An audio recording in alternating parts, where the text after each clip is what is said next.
warahmatullahi wabarakatuh.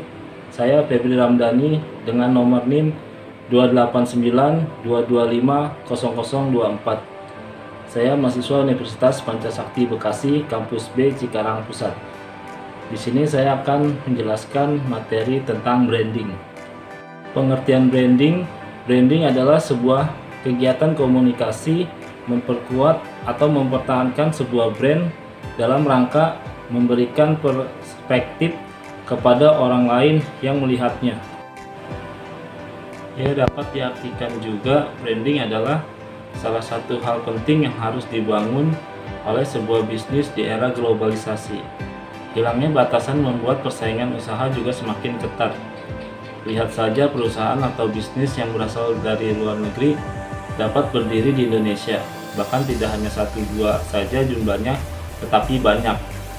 Karenanya, sebagai pelaku usaha, Anda juga harus memiliki dan membangun brand dari usaha bisnis Anda.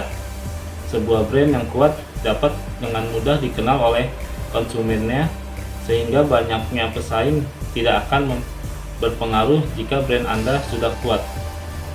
Sedangkan jika menurut Kotler 2009, branding merupakan nama, istilah, tanda, simbol, rancangan atau kombinasi dari semuanya yang dimaksudkan untuk mengidentifikasi barang atau jasa atau kelompok penjual dengan untuk membedakannya dari barang atau jasa pesaingnya.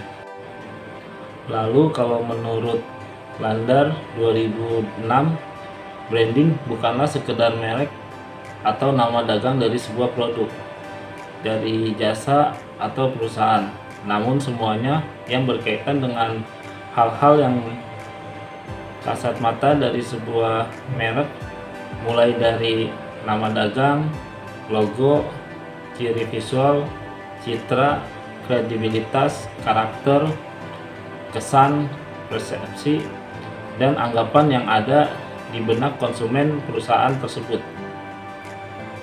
Lalu definisi branding semakin berkembang hingga kini didefinisikan sebagai kumpulan kegiatan komunikasi yang dilakukan perusahaan dalam rangka proses membangun dan membesarkan brand.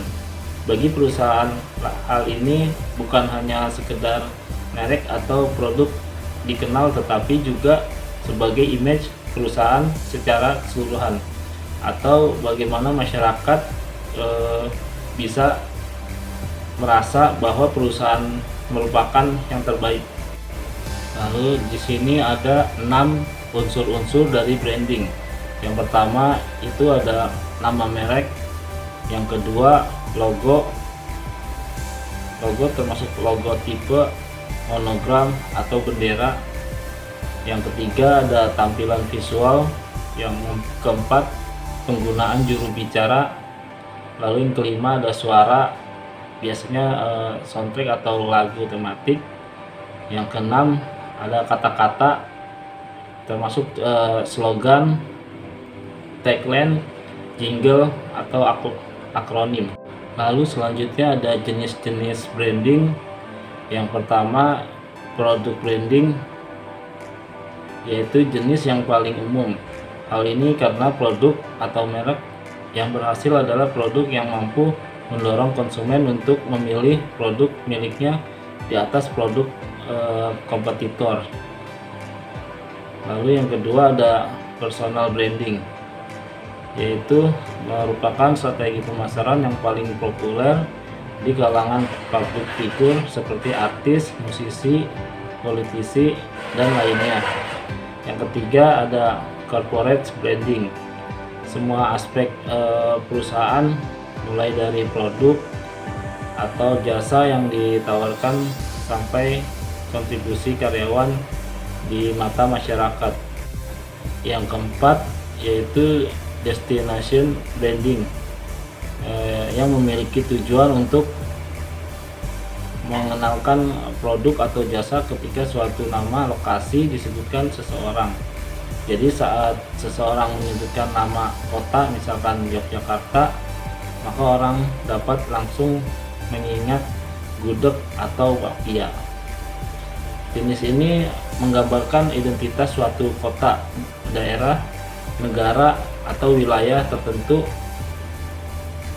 Jenis ini juga biasanya digunakan dalam mempromosikan suatu wilayah untuk kebutuhan pariwisata ataupun bisnis.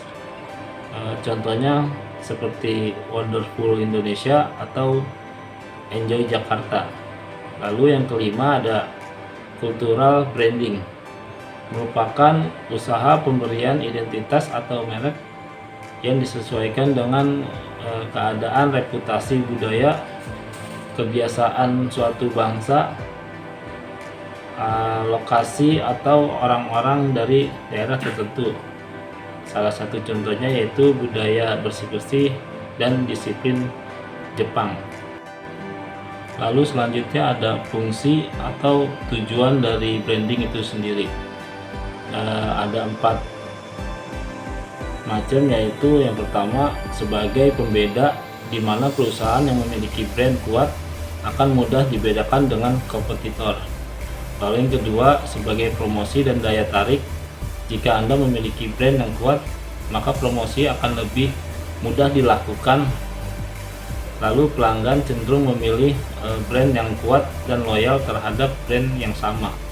Yang ketiga, membangun citra, keyakinan, jaminan kualitas, dan prestige. Beberapa hal ini akan membuat bisnis Anda menjadi mudah diingat. Lalu yang keempat, mengendali pasar. Brand yang kuat dapat mengendalikan pasar karena masyarakat lebih mengenalnya. Lalu di sini ada manfaat membangun branding.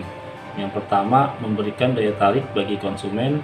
Yang kedua, memudahkan perusahaan mendapatkan loyalitas pelanggan terhadap produk atau jasa Anda. Yang ketiga, membuka peluang perusahaan untuk menetapkan harga jual yang tinggi. Lalu yang keempat, peluang bagi Anda sebagai pelaku usaha untuk melakukan diferensiasi produk. Yang kelima, menjadi pembeda atau ciri tertentu yang membedakan produk perusahaan Anda dengan produk milik kompetitor lainnya. Dan pentingnya branding untuk kemajuan bisnis. Branding adalah cara untuk mengkomunikasikan pesan dari sebuah produk bisnis kepada para konsumennya. Melalui pelaksanaan yang baik, perusahaan memberikan kesan yang baik kepada para penggunanya, sehingga membuat para pelanggan terus setia untuk menggunakan produk tersebut. Selain itu, hal ini juga membuka jalan bagi perusahaan untuk dikenal lebih banyak orang, baik itu dari logonya maupun dari kampanye pemasarannya.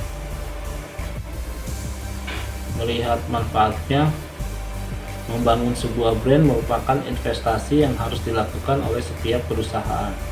Proses melakukan branding dari sebuah usaha pasti membutuhkan biaya yang tidak sedikit. Untuk menghindari adanya pengeluaran yang tidak perlu, maka Anda juga harus mulai mengelola keuangan dengan baik. Karena dengan pengelolaan keuangan yang baik dan tepat, maka bisnis Anda akan terhindar dari beban usaha yang tidak dibutuhkan. Sekian yang dapat saya sampaikan, kurang lebihnya mohon maaf. Billahi taufiq wal hidayah. Wassalamualaikum warahmatullahi wabarakatuh.